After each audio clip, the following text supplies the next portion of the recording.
అందరికీ నమస్తే. ముందు వీడియో చూడండి, తర్వాత మాట్లాడదాం.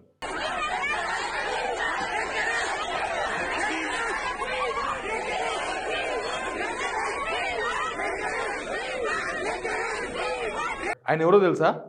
గడ్డం ప్రసాద్ కుమార్, స్పీకర్ అసెంబ్లీ. ఆయన కాన్స్టిట్యున్సీ వికారాబాద్. ఆయన వికారాబాద్ కాన్స్టిట్యున్సీకి పోతే సమగ్ర శిక్ష అభియాన్ టీచర్లు అడుక్కున్నారు. ఆయన ఒక్కరినే కాదు, ఇంకొక మంత్రి, ప్రభుత్వంలో నెంబర్ 2 చెప్పుకుంటున్న మంత్రిని కొత్తగూడెంలోనో ఎక్కడనో ఆయన కూడా అడుగుతున్నారు. అది కూడా చూడండి.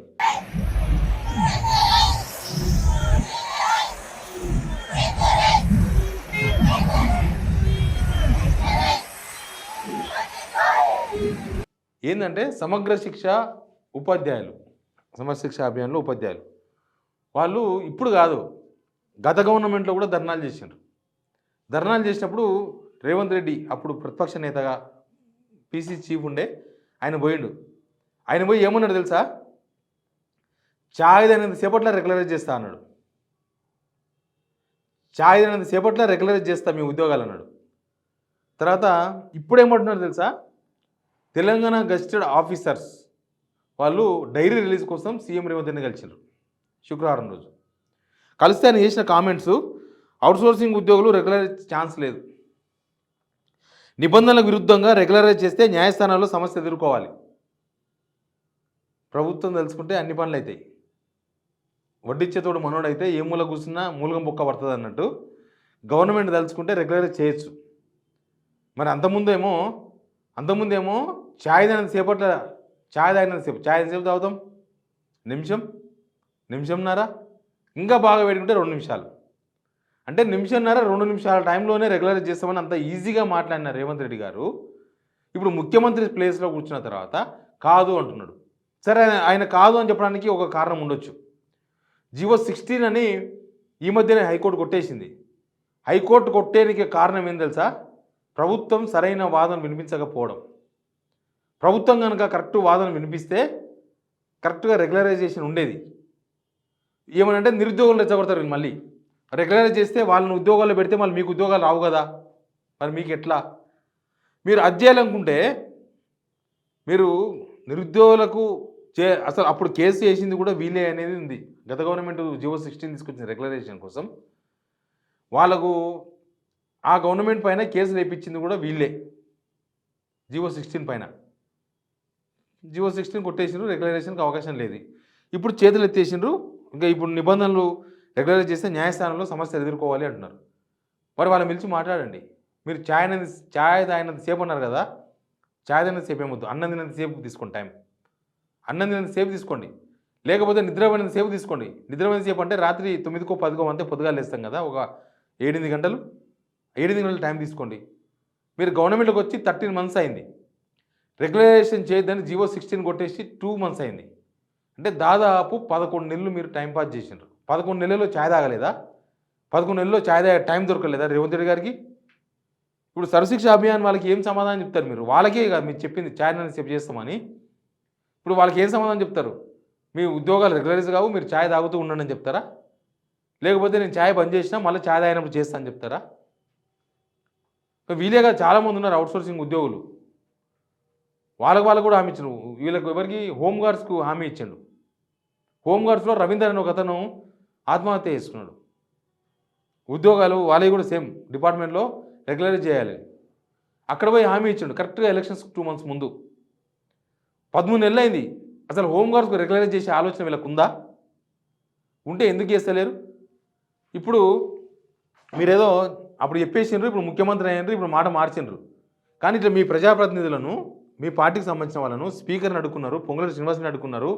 రేపు మీ ఎమ్మెల్యేలు, మీ మినిస్టర్లు ఎవరన్నా పోవాలంటే ఈ సమగ్ర శిక్ష అభియాన్లో పనిచేసే టీచర్లు అడుక్కునే పరిస్థితులు కనిపిస్తున్నాయి. వాళ్ళు ఉద్యోగాలకు వెళ్ళి తీసేస్తామని గవర్నమెంట్ వార్నింగ్ ఇచ్చింది వాళ్ళకి. మీ ఉద్యోగాలకు వెళ్ళి తీసేస్తాం మిమ్మల్ని, మీరు 20 రోజులకెళ్ళో 22 రోజులకెళ్ళో మీరు ఆబ్సెంట్ ఉన్నారు, ఉద్యోగులకు వెళ్ళి వీకేస్తామన్నా వాళ్ళు ఇంకా తెలియరు. మీరు మాట ఇచ్చిర్రు, వేయండి కోర్టులో పిల్. నిరుద్యోగులను మీరే ఒప్పించాలి. నిరుద్యోగులు రెచ్చగొట్టడం కాదు, నిరుద్యోగులను కూడా మీరే ఒప్పించాలి. వీళ్ళు ఇన్ని ఏళ్ళకెళ్ళి పనిచేస్తున్నారు, 15 ఏళ్ళకెళ్ళి పనిచేస్తున్నారు, 20 ఏళ్ళకెళ్ళి పనిచేస్తున్నారు, లేకపోతే ఇన్ని సంవత్సరాలకి వీళ్ళు పనిచేస్తున్నారు. రిటైర్డ్ అయిపోయిన పోలీస్ వాళ్ళని తీసుకొచ్చి ఈడ ఉద్యోగాలు ఇస్తారు. నిన్న ఇచ్చారు కదా, నిన్న విజిలెన్స్లో డైరెక్టర్ ఇచ్చిన పోస్ట్ చూసిండ్రా ఒకతనికి, పోలీస్ ఆఫీసర్. తర్వాత ఏపీలో రిటైర్మెంట్ అయిన వాళ్ళని తీసుకొచ్చుకొని ఈడ పోస్టింగ్లు ఇస్తారు, ఒక్కొక్కరికి 2 లక్షల జీతం. 4గురికి ఇచ్చింది ఇప్పటికి. ఏపీలో రిటైర్మెంట్ అయిన వాళ్ళకు ఆదిత్యనాథ్ దాస్ అని తెలంగాణ ప్రాజెక్టుల మీద కేసులు వేసిన ఏపీ సిఎస్గా పనిచేసిన ఆదిత్యనాథ్ దాస్ని తీసుకొచ్చి ఇరిగేషన్ డిపార్ట్మెంటు సలహాదారంగా పెట్టుకున్నారు వీళ్ళు. అంటే రిటైర్మెంట్ వాళ్ళని తీసుకొచ్చి పెట్టుకుంటేనేమో నిరుద్యోగులకి ఏం నష్టం జరగదు, వీళ్ళని రెగ్యులరైజ్ చేస్తే నష్టం జరుగుతుందా? ప్రభుత్వానికి సిద్ధశుద్ధి లేదు, రేవంత్ రెడ్డి అన్న మాట నిలబడతలేడు అనేది చెప్పడానికి ఇది ఒక నిదర్శనం.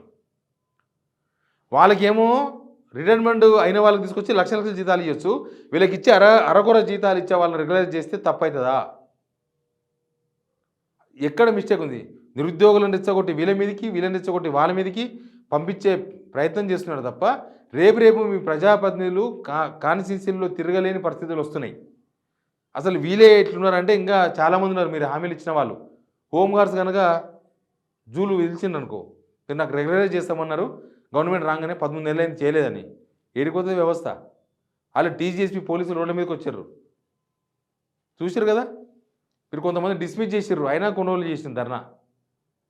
మంత్రులు ఎమ్మెల్యేలను కాన్స్టిట్యున్సీల్లో తిరగనిచ్చే పరిస్థితులు రావాలంటే మీరు ఇచ్చిన హామీని నిలబెట్టుకోవాలి. సర్వశిక్ష అభియాన్ వాళ్ళని రెగ్యులరైజ్ చేయకపోతే వాళ్ళు పిలిచి మాట్లాడండి, ఎందుకు రెగ్యులరైజ్ కాదు, ఏం చేస్తే రెగ్యులరైజ్ అవుతుంది, లేకపోతే వాళ్ళకి రెగ్యులరైజ్ అయిన పే స్కేల్ ఇస్తారా ఇవ్వండి పిలిచి, లేస్తే పీకేస్తారా పీకేయండి, వాళ్ళు తడాక చూపిస్తారు. వాళ్ళ ఉద్యోగాలు పీకేస్తామన్నా ధర్నా చేస్తారంటే ఏందంత తమాషా. కానీ అన్నమాట మీద నిలబడతలేరు అని చాలా అన్నమాటలు నిలబడతలేరు. ఇప్పుడు సర్వశిక్ష అభియాన్ వాళ్ళు గట్టిగా పట్టినరు. ఇప్పుడు ఏదో ఒకటి తేల్చుకోవాలని డిసైడ్ అయిన వాళ్ళు. ఎందుకంటే అప్పుడు ఆ ప్రభుత్వం మీద వీళ్ళు ధర్నా చేస్తే ఈయననే కదా పోయి ఛాయదాన సేపట్లో రెగ్యులైజ్ చేస్తానని చెప్పింది, మాట ఇచ్చింది. మరి మాట మీద నిలబడాలి కదా. చూద్దాం ఏం జరుగుతుందో. బట్ మంత్రులను అడ్డుకోవడం, స్పీకర్ని అడ్డుకోవడం, పొంగులేటి శ్రీనివాసరెడ్డి నెంబర్ 2ని అడ్డుకోవడం, ఇవన్నీ చూస్తుంటే ముందు పరిణామాలు చాలా తీవ్రంగా ఉండేలా కనిపిస్తున్నాయి. సర్వశిక్ష అభియాన్ వాళ్ళతో చర్చలు జరపాలి ప్రభుత్వం. వాళ్ళు ఎందుకు రెగ్యులరైజ్ గారు, ఏ మార్గాలను రెగ్యులరైజ్ చేయడానికే, మీరు ఇచ్చిన హామీ ఉత్తదేనా, 8 నెలలు 9 నెలలు మీ చేతిలో గవర్నమెంట్ ఉంటే ఎందుకు రెగ్యులరైజ్ చేయలేదో సమాధానం చెప్పాల్సిన అవసరం కూడా ఉంది. Please subscribe signal TV.